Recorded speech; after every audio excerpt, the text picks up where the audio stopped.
तो आप सभी ठीक हो गए। तो CDS का एक मैं बहुत अच्छा क्वेश्चन लेकर आया हूँ। तो आप देखो ये क्वेश्चन कैसा लगा आपको। ये क्वेश्चन का सॉल्यूशन आपको पूरे गूगल यूट्यूब पे नहीं मिलेगा।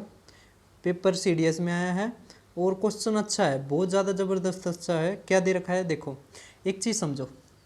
पहले देखो, जैसे 21 है, आप 21 को कैसे लिखते हो? वो प्लेस वैल्यू नहीं होती, तो 2 गुणा में 10 जमा में 1 है ना। अब मैं कह दूँ 221, आप इसको कैसे लिख सकते हो? तो 2 गुणा में 100 जमा में 2 गुणा में 10 है ना, जमा में 1 गुणा में 1, इस तरह लिखते हो ना। समझ में आ गया? 200 में 20 जोड़ दिया और फिर 1 जोड़ दिया, ये सभी को समझ पता होगा। इसी के ऊपर ये क्वेश्चन है केवल, इसके अलावा इसमें कुछ नहीं पूछ रखा और बहुत अच्छा क्वेश्चन है। अब इसको मैं देखो कैसे करते हैं इसको। इसमें दे रखा है कि XYZ एक 3 अंकीय संख्या है। चलो ठीक है, XYZ भिन्न शून्येतर अंक है, 2 अंकीय संख्या XYZ और YXZ के बीच का अंतर 90 है। तो आप XYZ को कैसे लिख सकते हो?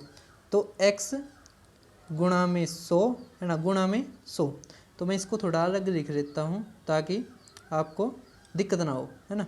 ये गुणा में X गुणा में 100 जमा में Y गुणा में 10 जमा में Z माइनस में, अब देखो YXZ, तो Y गुणा में 100 है ना, जमा में X गुणा में 10, ये गुणा है, ये मतलब कंफ्यूज मत हो जाना, एक X है और एक गुणा है ना, गुणा में 10 जमा में Z इक्वल टू कितना दे दिया हमें 90 है ना। अब एक चीज़ देखो, अगर आप ये खोल देते हो है ना, ये खोल देते हो तो Z से Z कट जाएगा क्योंकि Z माइनस का। अब यहाँ पे क्या है कि Y ये 10 है और ये माइनस का 100 है, तो हमारा क्या आ जाएगा, यहाँ पे X 100 है और यहाँ पे X 10 है वो माइनस का, तो हमारा आ जाएगा 90X है ना, 90X माइनस माइनस ना, हाँ माइनस 90Y इक्वल टू 90 है ना। अब x माइनस वाई हमारा क्या आ गया, तो x माइनस वाई हमारा आ गया 1। अब एक x क्या है, एक x एक डिजिट है ना। डिजिट कहाँ से कहाँ तक होती है, तो डिजिट होती है 0 से लेके है ना 9 तक। सभी को समझ में आ रहा है? अब इसने कह रखे है XYZ distinct non zero digits हैं, मतलब वे जीरो नहीं है, जीरो के अलावा है 1 से लेके 9 तक। अब एक चीज़ देखो, अगर आप x की जगह 2 रखोगे है ना, x की जगह क्या रखोगे, 2 रखोगे और y की जगह 1, तो डिफरेंस आएगा ये।